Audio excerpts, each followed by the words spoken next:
안녕하세요. 오늘은 구약 성경 마지막 시간입니다. 그리고 선지서 두 번째 시간입니다. 소선지서를 함께 공부하겠습니다. 요즘은 소선지서라고 말하기보다는 12선지서라고 부른다고 했죠. 총 12권의 선지서를 살펴보겠습니다. 먼저 선지서를 시대별 나라별로 분류해 보았습니다. 어느 나라를 향해서 예언했느냐에 따라 남유다, 북이스라엘, 이방나라 이렇게 나눌 수 있고요. 두 번째는 어느 시대에 활동했느냐에 따라 분연왕국 시대, 포로 시대, 포로 귀환 시대로 나눌 수 있습니다. 남유다를 향해 예언한 선지자는 이사야, 예레미야, 다니엘, 에스겔이죠. 그리고 오늘은 요엘, 미가, 스바냐, 하박국 그리고 포로 귀환 시대의 스가랴, 말라기를 우리가 살펴보겠습니다. 북이스라엘 향해 예언했던 선지자는 아모스와 호세아 두 명입니다. 마지막으로 이방 나라를 향했던 선지자는 총 3명이죠. 이 중에 요나와 나홈은 아수르를 향해 예언했고 오바댜는 에돔 족속을 향해 예언했습니다. 자, 이렇게 시대별 나라별로 분류하시면 선지서의 배경을 이해하는 데 도움이 많이 되실 겁니다. 자, 이번에는 역사적으로 어느 시대에 있었는지 먼저 살펴보겠습니다. 주전 930년에 솔로몬 이후에 남유다와 북이스라엘로 나라가 나누어지게 되죠.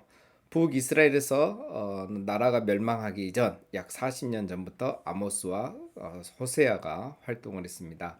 우리에게 많이 알려진 요나 선지자는 아수르 제국 초기에 아수르 수도인 느느에 가서 활동을 했죠. 그리고 멸망하기 40년 전에는 나훔 선지자가 남유다에서 아수르의 죄와 심판을 지적했습니다.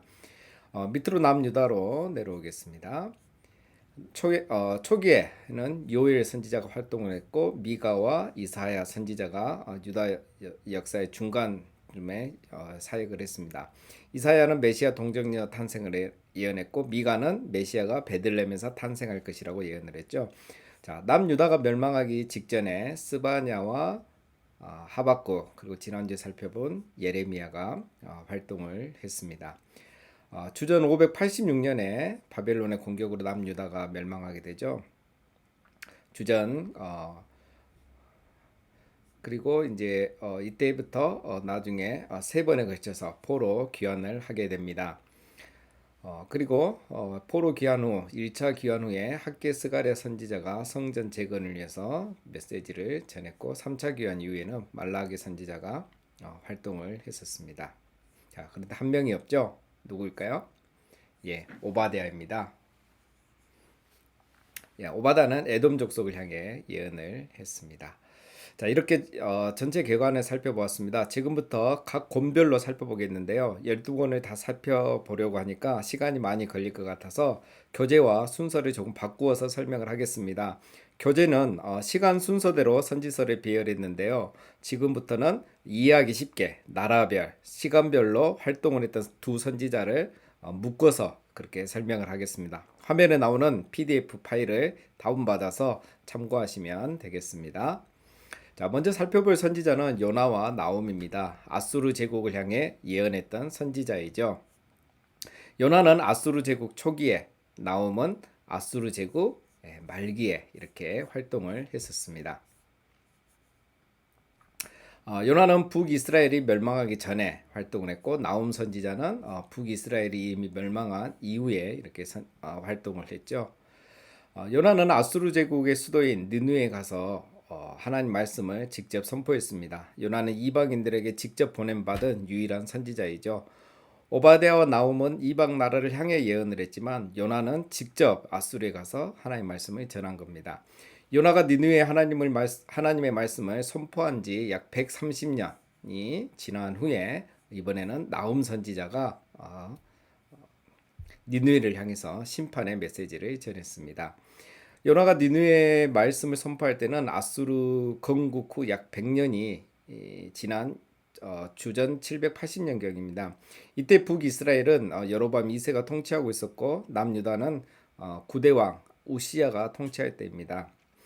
그리고 나홈 선지자는 아수르가 멸망하기 40년 전에 활동을 했죠. 하나님께서 아수르를 많이 사랑하셨나 봅니다. 이방 나라의 두 명의 선지자를 통해서 회개하게 회개하도록 메시지를 전하셨잖아요. 요나 때는 회개해서 다행이었지만 나홈 때는 회개하지 않다가 결국 40년 만에 아수르는 멸망하게 됩니다. 바벨론에게 멸망했죠. 하나님은 요나에게 아수르의 수도 니느웨로 가서 하나님의 말씀을 전하라고 했는데 요나는 그것이 싫어서 욥바에서 다시스로 가는 배에 탔었죠. 다시스는 지금의 스페인입니다. 결국 요나는 니느웨로 가서 말씀을 전하게 됩니다. 니느웨보다는 다시스가 훨씬 더 먼 거리인데 정말 니느웨로 가기 싫었다는 것이죠. 나홈 선지자는 남유다에서 니느웨를 향해 말씀을 전한 겁니다. 요나처럼 니느웨로 가지는 않았습니다. 요나서의 구조가 요나서의 메시지를 보여줍니다. 1장과 4장에서는 불순종한 요나의 모습을 보여주죠. 1장에서는 니느웨로 가라고 했는데 다시스로 가려고 했던 요나, 그리고 4장에서는 회개하는 니느웨를 보면서 분노하며 하나님께 성을 내며 기도하는 요나의 모습이 나옵니다. 하지만 하나님은 2장에서 어떻게 하시죠? 회개하는 요나를 용서하시고 물고기 배에서 구원해 주셨죠. 그리고 3장에서는 요나의 메시지를 듣고 회개하는 니느웨의 백성들을 용서해 주셨습니다. 자, 이런 구조로 볼 때 이방인들도 회개하면 하나님께서 용서하시고 구원하신다는 것을 강조하고 있다는 것을 우리는 볼 수 있습니다. 자, 요나서를 보면 가장 흥미로운 점을 발견할 수 있습니다. 모든 존재가 하나님께 순종했는데 선지자 요나만이 하나님께 불순종했습니다. 폭풍, 뱃사람, 물고기, 니느웨 백성, 동풍, 박너쿨, 벌레. 자, 이 모든 것이 다 하나님 뜻대로 움직였습니다. 그런데 유일하게 선지자인 요나만이 불순종을 했죠. 그래도 그를 용서하시고 변화시켜서 선지자로 사용하시는 하나님의 긍휼과 사랑을 우리는 볼 수 있습니다. 여러분, 니느웨 성은 이렇게 다 돌려면 사흘이 걸리는 큰 성읍이었다고 했죠. 성벽 높이가 30m, 그 벽이 두꺼워서 또 전차가 4대가 지나갈 정도라고 합니다. 그런데 요나는 하루 동안만 돌아다니면서 심판의 메시지를 전했죠. 그런데 놀랍게도 왕과 대신들이 온 성읍에 금식을 선포하고 회개하기 시작했습니다. 하나님은 그들이 이방인이지만 회개하고 돌이키는 것을 보시고 말씀하신 재앙을 내리지 않았습니다. 이 사건은 하나님의 구원 계획에는 이방인도 포함되어 있다는 것을 보여주고 있죠. 자, 그리고 동시에 이방인들도 하나님의 말씀을 듣고 회개하는데 북이스라엘은 엘리야와 엘리사가 기적을 많이 보여줬는데도 회개하지 않고 있는 그들의 교만을 대조하면서 보여주고 있습니다. 예수님도 나중에 회개하지 않는 유대인들을 향해서 이렇게 말씀하셨죠. 심판 때에 느느웨 사람들이 일어나 이 세대 사람들을 정죄하리니 이는 그들이 요나의 전도를 듣고 회개하였음이거니와 요나보다 더 큰 이가 여기 있으며. 느느웨 사람들은 선지자 요나의 말을 듣고 되겠는데 요나보다 더 큰 선지자 메시아이신 예수님이 말씀하시는데도 회개하지 않는 유대인들을 책망하셨습니다. 요즘 요나서는 실제 사건이 아니라는 이야기를 들어보신 적 있으시죠? 요즘은 자유주의 신학에서 요나서는 실제 사건이 아니라 교훈을 위해 지어낸 이야기라고 주장하는 분들이 있습니다. 그러나 절대 그렇지 않습니다. 예수님께서 요나서를 실제 사건으로 인용하셨다는 것을 우리는 알고 있지 않습니까? 요나가 물고기 뱃속에서 3일을 살았다는 것 때문에 이것을 믿지 못하는 사람들도 있습니다. 그런데 지중해에 사는 향유고래는 사람을 통째로 삼킬 수 있을 만큼 덩치가 크고 그 고래 후두부에는 커다란 주머니가 있어서 사람이 며칠 동안은 지낼 수 있는 공기가 충분하다는 연구도 있습니다. 충분히 가능한 일이죠. 자, 그리고 마지막으로 이방 나라 선지자가 와서 심판의 메시지를 전하는데 어떻게 이방 나라의 왕과 백성들을 회개할 수 있느냐라고 또 의문을 제기하며 요나서의 실제 사건에 의문을 던지기도 합니다. 이것은 당시 역사적 배경을 보면 충분히 가능합니다. 아수르에는 주전 765년과 759년에 두 번의 기근이 있었고 또 763년에 한 번의 완전한 일식이 있었다고 합니다. 지진과 일식에 대한 과학적 지식이 지금과는 다른 때였죠. 요나가 전하는 심판의 메시지는 그들의 마음을 충분히 움직일 수 있었다고 볼 수 있습니다. 이런 자연 현상 속에 그들이 얼마나 두려워하는 가운데 있었는데 요나의 메시지를 듣는 순간 그들은 회개할 마음을 갖게 되었다고 볼 수 있습니다. 자, 그러니 여러분 요나서에 대한 의문은 떨쳐버리셔도 되겠습니다. 자, 아수르 제국 말기에 나홈 선지자가 전했던 메시지는 아수르 제국의 교만과 타민족에 대한 잔인성 때문에 회개하지 않으면 하나님이 심판하시겠다라는 것입니다. 그리고 이것은 동시에 남유다 백성들에게는 위로가 되었던 말씀이죠. 이미 북이스라엘이 아수르에게 정복을 당했고 지금 남유다도 아수르의 공격을 계속 받고 있었기 때문입니다. 심판의 메시지는 아수르에게는 경고였고 유다 백성들에게는 위로의 말씀이 되었던 겁니다. 자, 요나서와 나훔서를 간단하게 비교해 보면 다음과 같습니다. 요나는 하나님의 긍휼을 강조했고 나훔은 하나님의 심판을 강조하고 있죠. 요나는 주전 780년경 아수르 건국 100년 후 사건이고 나훔은 주전 650년경 아수르 멸망 40년 전 사건입니다. 요나 때는 니느웨가 회개하고 순종을 해서 용서받았고 나훔 때는 니느웨가 회개하지 않고 결국 멸망하게 되었죠. 자, 다음은 북이스라엘의 두 명의 선지자 아모스와 호세아를 살펴보겠습니다. 아모스와 호세아는 북이스라엘 멸망 직전에 활동했던 선지자입니다. 당연히 그들이 전한 메시지 역시 회개의 메시지였겠죠.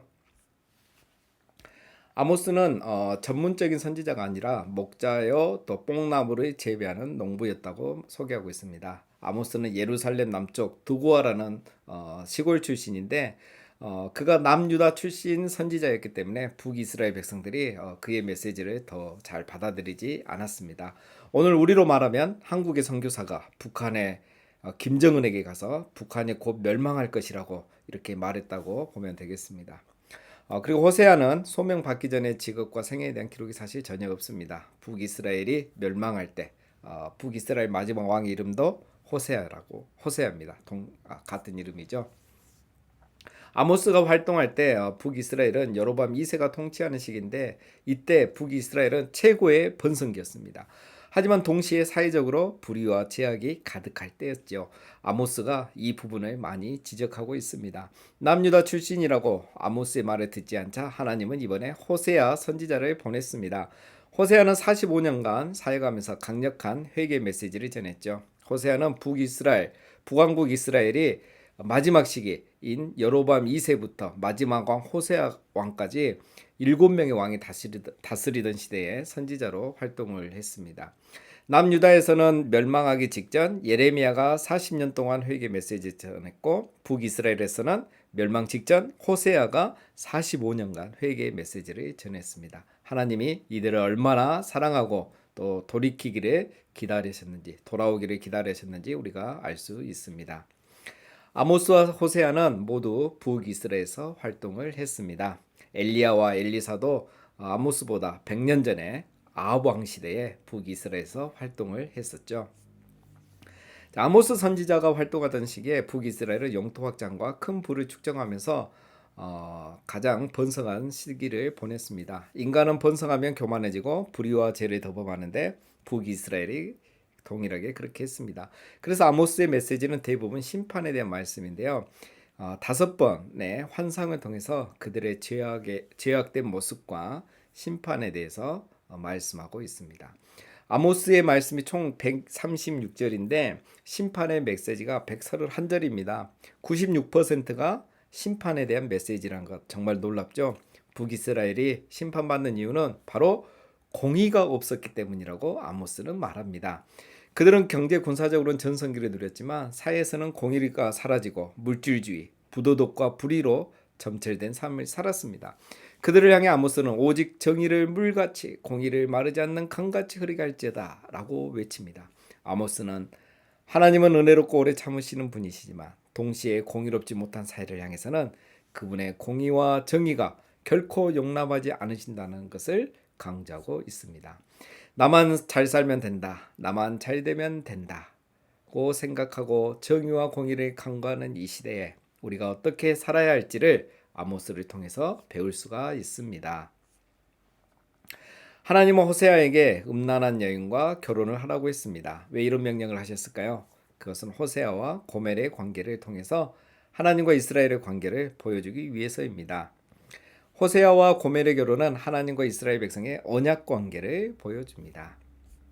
그리고 고멜이 자기 신부를 맞아준 남편을 떠나 다른 남자에게 간 것을 통해서 이스라엘 백성이 하나님을 버리고 다른 우상에게로 간 것을 보여주고자 한 것입니다.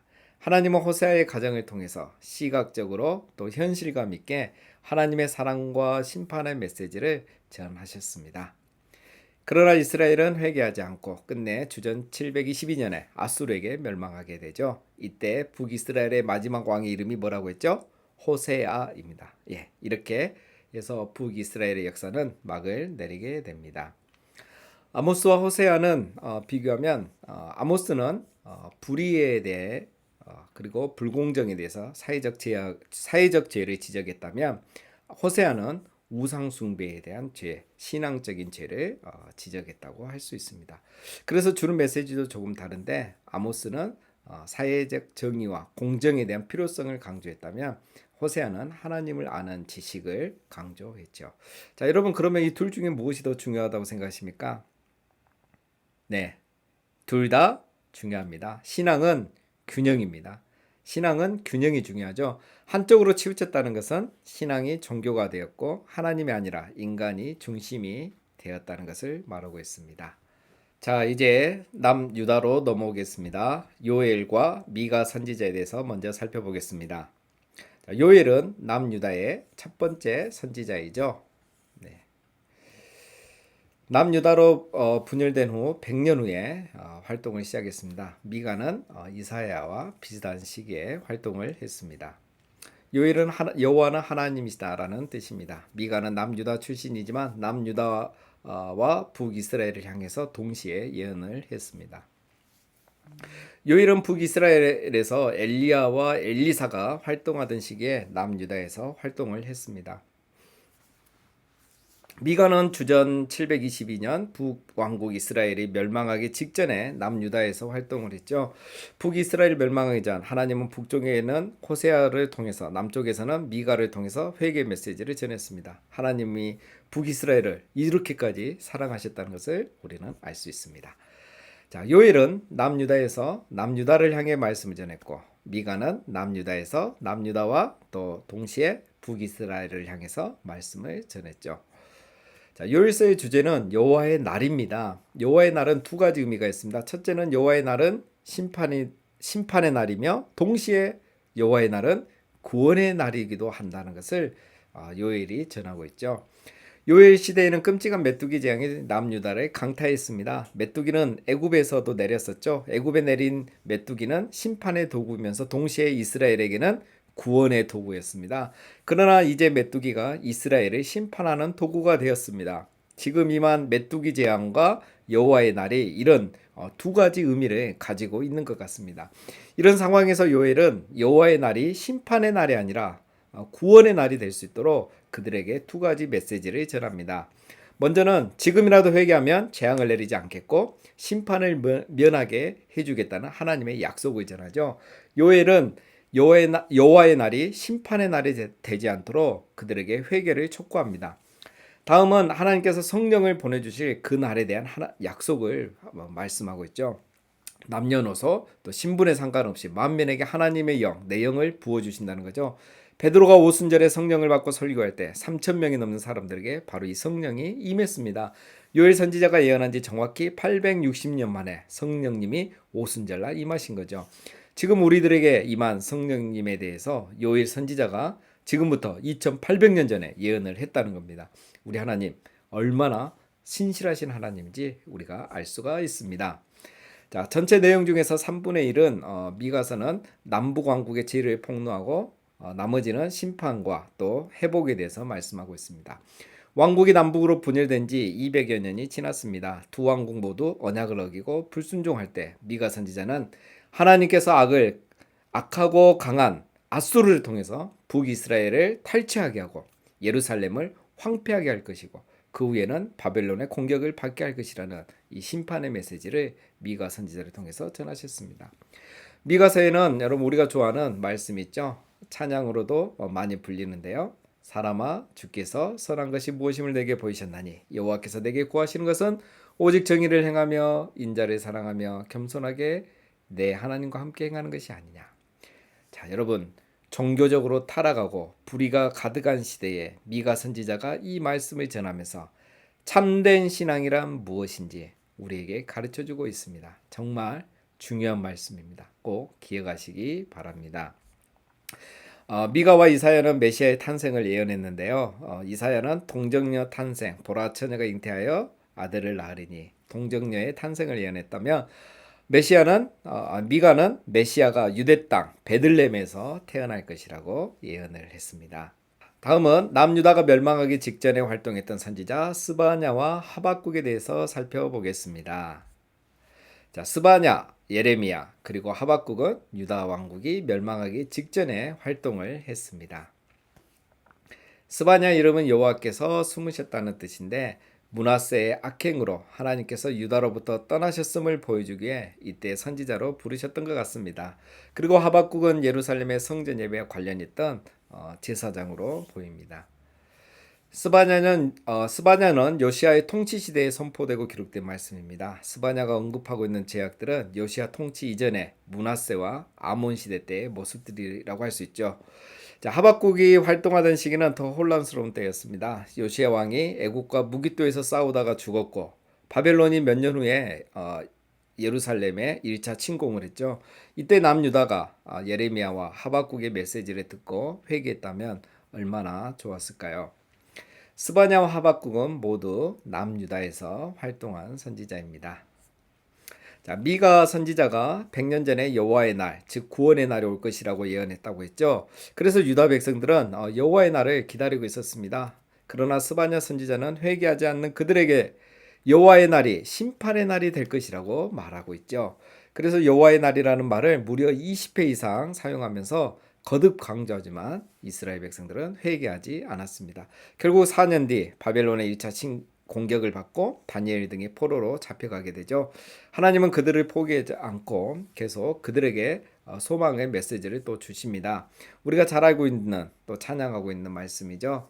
자, 너희 하나님 여호와가 너희 가운데 계시니 그는 구원을 베푸실 전능자시라. 그가 너로 말미암아 기쁨을 이기지 못하시며 너를 잠잠히 사랑하시며 너로 말미암아 즐거이 부르며 기뻐하시리라. 심판이 끝난 후에는 축복의 날, 회복의 날이 올 것이라고 그들에게 말씀하시면서 그들이 죄에서 돌이키기를 계속 강조하고 있습니다. 자, 하박국서는 하박국 선지자가 먼저 질문을 하고 또 하나님이 답변하는 식으로 되어 있습니다.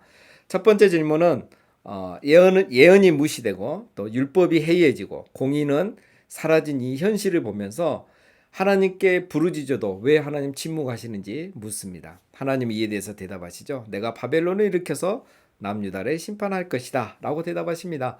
하박국은 이 말을 듣고 더 황당하죠. 이스라엘보다 더 악한 이방 나라 바벨론을 통해서 심판하는 것이 정말 공의롭습니까? 두 번째 질문합니다. 하나님은 이렇게 대답하죠. 심판의 도구로 더 악한 막대기인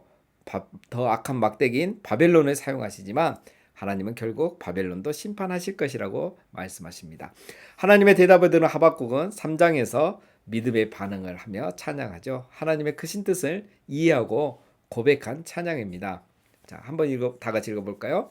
비록 무화과 나무가 무성하지 못하며 포도나무에 열매가 없으며 감람나무에 소출이 없으며 밭에 먹을 것이 없으며 우리의 양이 없으며 외양간에 소가 없을지라도 나는 여호와로 말미암아 즐거워하며 나의 구원의 하나님으로 말미암아 기뻐하리로다. 네, 하나님의 그 답변을 듣고 하나님의 놀라운 섭리를 깨달은 하박국이 했던 고백입니다. 자, 우리 모두의 고백이 되시기를 바랍니다.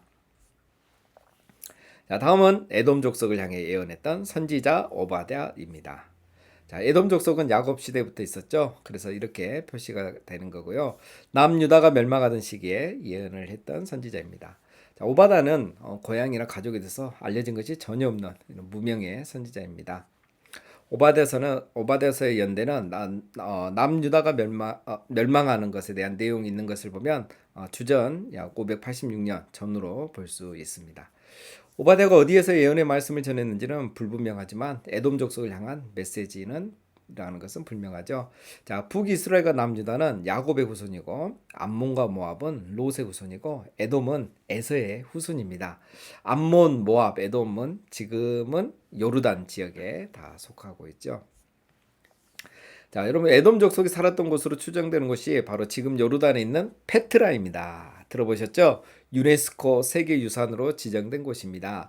야곱 형 이름 에돔의 뜻은 붉다라는 의미죠. 에돔 족속이 살았던 바위와 산들도 다 이렇게 보시는 것처럼 붉은색을 띠고 있습니다.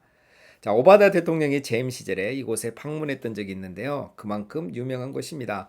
모든 관광객들을 다 차단하고 대통령과 수행원들만 이곳을 구경했다는 기사를 보고 제가 깜짝 놀랐습니다. 자, 여러분 에돔 족속은 저렇게 바위에 신전을 짓고 또 높은 곳에 바위에 구멍을 뚫어서 집을 짓고 살았습니다. 이곳은 천의 요새이기 때문에 외부에서 잘 보이지도 않고요. 적들이 공격해 오는 것도 쉽지 않았습니다. 그래서 에돔 족속은 더 교만했던 것인지도 모릅니다. 에돔 족속은 역사적으로 이스라엘을 굉장히 싫어했습니다. 이스라엘이 광야 생활할 때 그 가나안 땅에 갈 때 에돔 땅을 지나가려고 할 때 그들이 허락하지 않았죠. 또 남유다가 바벨론에게 멸망하는 것을 보고 도와주지 않고 오히려 기뻐했던 것을 하나님은 다 보고 계셨고 그것 때문에 그들을 책망하셨습니다. 그리고 하나님은 이런 에돔의 교만함과 포악함 때문에 그들을 결국 심판하시겠다고 말씀하셨죠. 자, 마지막입니다. 학계 스가랴 말라기 선지자를 살펴보겠습니다. 자, 3명 모두 포로귀환 시대에 활동한 선지자입니다. 학계 스가랴는 1차 귀환 후, 말라기는 3차 귀환 후 활동을 했죠. 자, 선지자들의 이름은 참고하시고요. 앞에서 말씀드린 것처럼 학계와 스가랴는 성전 재건 때 활동을 했고 말라기는 성전 재건이 완공된 후에 활동을 했습니다.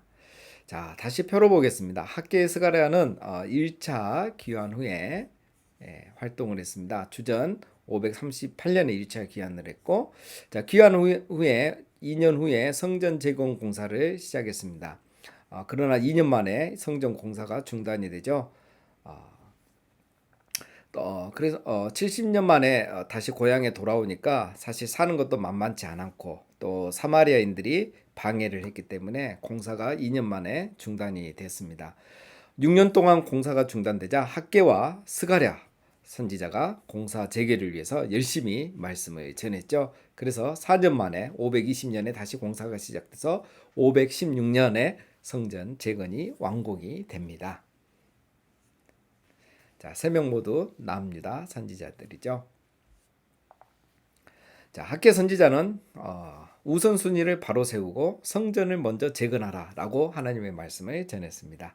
이 성전이 황폐하였거늘 너희가 이때에 판벽한 집에 거주하는 것이 옳으냐? 이 메시지를 듣고 백성들이 23일 만에 성전 재건 공사를 다시 시작하게 됩니다. 그리고 4년 만에 완성을 했죠. 자, 스가랴는 8개의 환상을 보여주면서 성전에 대한 비전을 제시하면서 성전 재건을 촉구했습니다. 마지막으로 말라기는 6개의 질문과 하나님의 답변을 통해서 우리에게는 또 참된 신앙의 진리를 가르쳐주고 있습니다.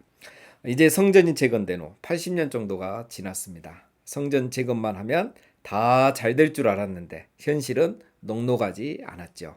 이럴 때일수록 믿음을 지켜야 하는데 이스라엘은 예배를 형식적으로 드리고 온전하지 못한 11조를 드리며 율법에 무관심했습니다. 그들의 삶이 힘들어진 것은 하나님이 그들을 사랑하지 않기 때문이 아니라 그들이 하나님과 하나님의 말씀을 떠났기 때문이라는 것을 그들은 몰랐습니다. 바로 말라기 선지자가 6개의 질문과 대답을 통해서 이것을 그들에게 깨우쳐주고 있습니다. 이것은 오늘 우리에게 굉장히 중요한 메시지를 주는 말씀입니다.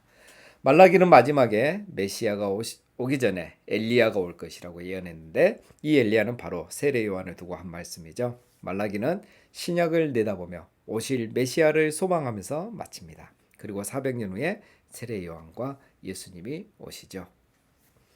자, 이렇게 해서 우리는 구약의 선지서를 마치고 또 구약 성경을 모두 마쳤습니다. 자, 그동안 공부하신다고 수고하셨습니다. 감사합니다.